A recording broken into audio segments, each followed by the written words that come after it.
années 90, c'était déjà l'ère du bling-bling? Oui, je pense que ça a commencé dans les années 80 avec la publicité, les grands mannequins. Moi, j'ai l'impression les vidéoclips aussi, je pense, ont beaucoup influencé en fait cette espèce d'identification qu'on avait sur des images extérieures qui étaient souvent liées à la publicité et qui nous vendaient en fait des existences et qui étaient assez éloignées d'une réalité possible. Et ça a été aussi une période où on a commencé à beaucoup s'endetter pour consommer et on visait en fait des vies qui nous étaient proposées à travers la publicité et une fois qu'on acquérissait ces panoplies, rarement les vies ressemblaient réellement à ce qu'on nous avait proposé. Donc moi c'était vraiment ce décalage qui m'intéressait entre les images sur papier glacé à l'époque qui sont aujourd'hui sur écran et ce qu'on était prêt à faire en fait pour accéder à ce rêve de consommation, à ce qui nous vendait versus la réalité de notre vie quotidienne. Et ce qui est fou, c'est de voir à quel point ça fonctionne sur une adolescente, en l'occurrence, mais c'est pas la seule. On voit clairement que dans son collège, ils sont tous sur le même modèle. Et ce qui est intéressant aussi, c'est d'avoir montré que cette adolescente est aussi réceptive au pouvoir des marques, tout en ayant des parents qui, eux, essayent de contrebalancer ça. La maman qui a un discours pédagogique en lui expliquant « mais non, c'est du marketing et tout », mais à quel point elle est complètement omnibulée par ça. Alors que même ses frères ont l'air moins marqués.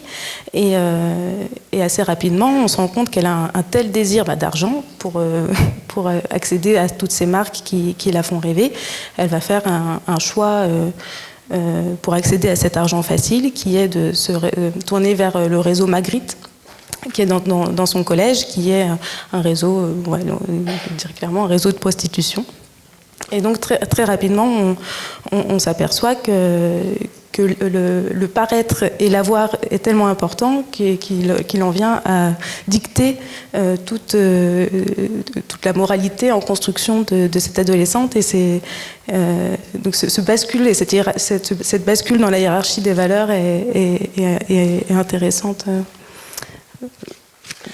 En fait, je crois que le livre, il est vraiment parti d'un constat que j'ai fait depuis l'adolescence et que je continue à faire aujourd'hui. C'est que, en fait, parfois, quand on est parent, on pense, on élève nos enfants avec tout le soin possible et les meilleures valeurs possibles et le meilleur encadrement possible. Et parfois, en fait, les enfants dérapent quand même. Et alors, ils dérapent un moment, parfois ils dérapent définitivement.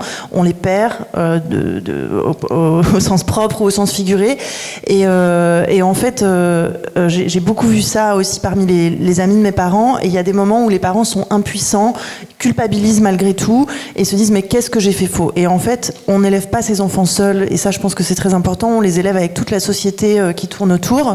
Et c'est pour ça qu'on les élève avec déjà tout le rapport au monde extérieur qui passe par la publicité, le désir de consommation, le désir de conformisme aussi à d'autres valeurs qui sont pas forcément celles du foyer.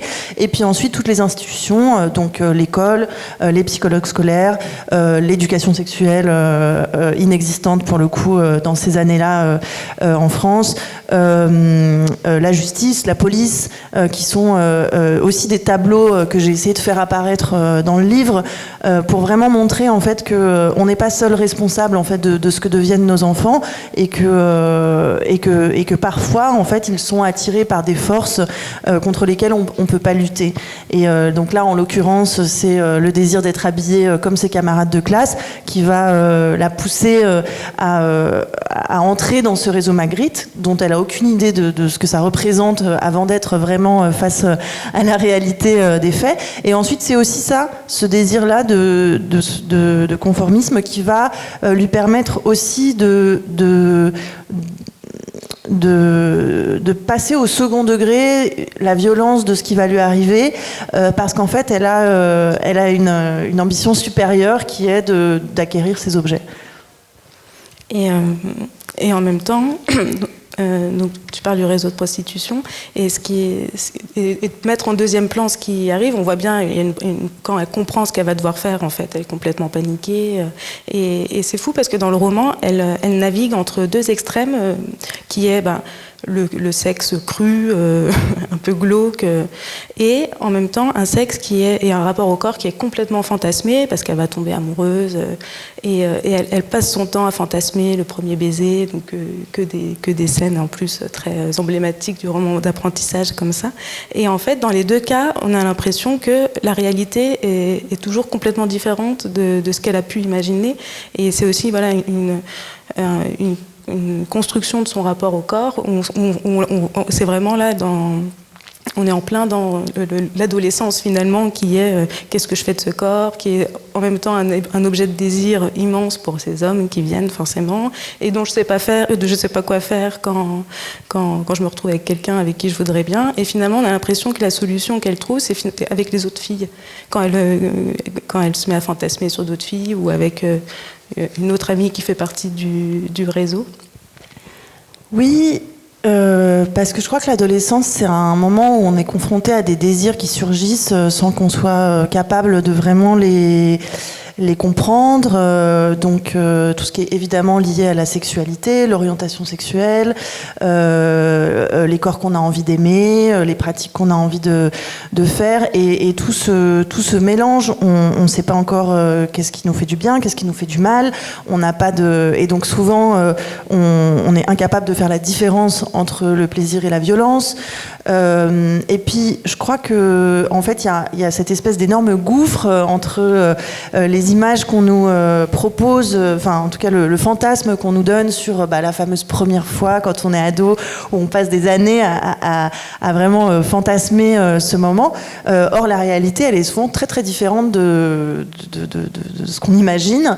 Et moi je suis tombée dans ce gouffre-là en fait adolescente, et j'avais vraiment l'impression d'être la seule à pas être capable de vivre cette sexualité épanouie que tout le monde nous vantait, et je trouvais qu'il n'y avait pas beaucoup de communication autour de ça, et que ça aussi c'était une source de mise en danger, puisqu'en fait on est très isolé, on ne sait pas avec qui parler, parce que c'est pas des sujets qui sont faciles à partager, qu'il y a une espèce de fierté dans l'adolescence, aussi beaucoup de mensonges, on se met beaucoup en scène pour fabriquer, pour polir ce personnage, et je trouvais que c'était ça me tenait à cœur en fait de casser un petit peu ce vernis qui a tendance à enrober les événements, et qui d'ailleurs je trouve précipite souvent les adolescents dans des comportements qui ne leur conviennent pas, parce qu'en fait ils ont l'impression que ça va être ce matelas de pétales de rose, et qui en fait se prennent une réalité beaucoup plus violente dans la figure. Je l'ai beaucoup vu autour de moi, et j'avais envie d'écrire dans cette sincérité là en fait. Et tu parlais du fait de ne pas savoir avec qui parler, et on retrouve bien cette solitude finalement du personnage qui essaie d'avoir donc toutes ces marques, ces vêtements. On sent que c'est aussi pour se faire bien voir, se faire aimer, et toutes les figures féminines autour d'elle vont finalement ne pas pouvoir être là pour elle. Alors elle a des amies, mais qui vont la rejeter parce qu'elles sont au courant de ce qu'elle fait et elles ne peuvent pas la suivre sur ce chemin. Elle a sa grande sœur qui pourrait jouer le rôle d'un modèle, mais qui décide elle-même de vivre sa vie, partir avec un bel animateur, vivre en Espagne.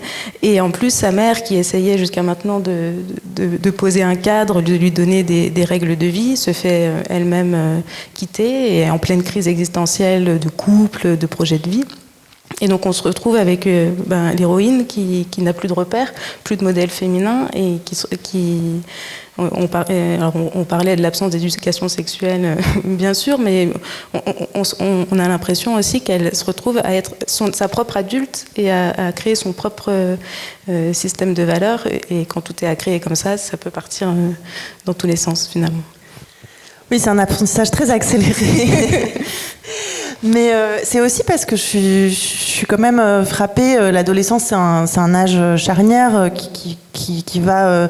Donc on a encore les réflexes et les ressources. Enfin, on a encore les réflexes de l'enfance, la sensibilité de l'enfance souvent. Donc avec un attachement à la famille, une tendresse pour la famille, un désir de protection et d'être protégé par la famille.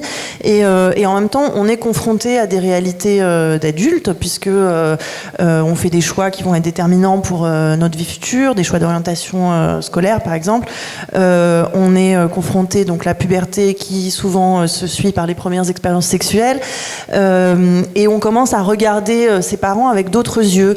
Et je sais pas si voilà, quand on voit ses parents pleurer une fois, on a vraiment l'impression qu'ils vont mourir et que c'est catastrophique et que c'est un drame parce qu'on a l'impression qu'ils sont si forts, et d'un coup on commence à comprendre les failles et souvent en profiter d'ailleurs.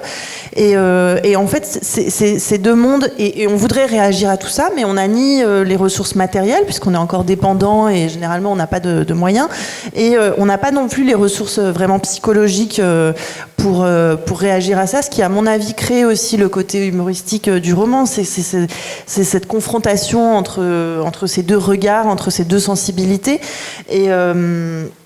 et donc voilà, il y a cette ligne de faille qui rejoint un petit peu le gouffre dont je parlais avant, qu'on enjambe en fait pendant cette période en quittant l'enfance et en entrant dans le monde adulte, et c'est une zone de friction, et évidemment ça me paraissait intéressant pour la fiction. Et j'en parlais un petit peu au départ, il y a aussi cette fascination pour Paris, pour ce que Paris symbolise. En tout cas, elle est en 3e. Elle a le fameux stage d'observation à faire.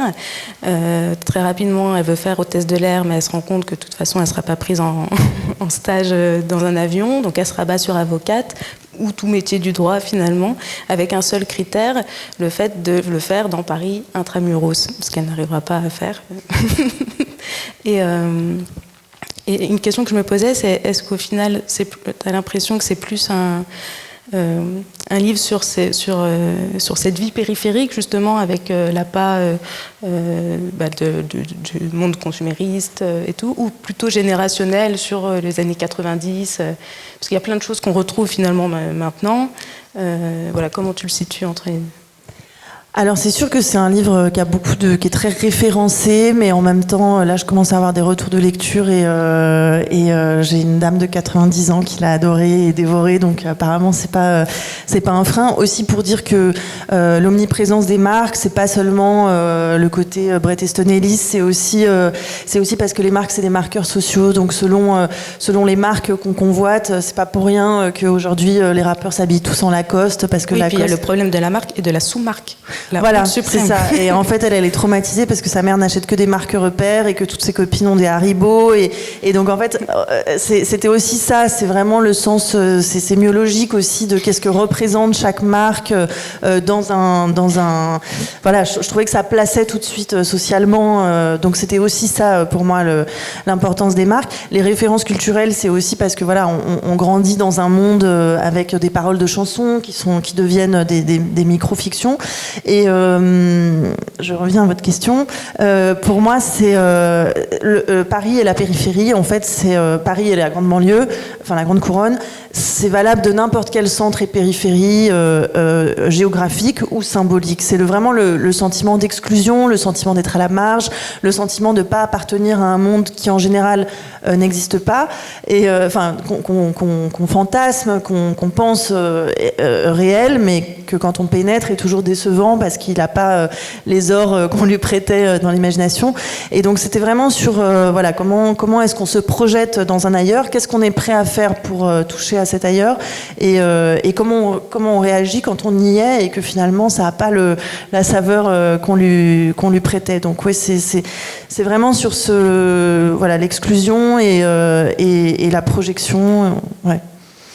Bon, pour savoir comment on réagit quand on se retrouve face à la réalité qu'on avait si longtemps fantasmée, je vous laisse lire Grande Couronne et découvrir ce formidable premier roman. Merci. Merci à vous. Merci.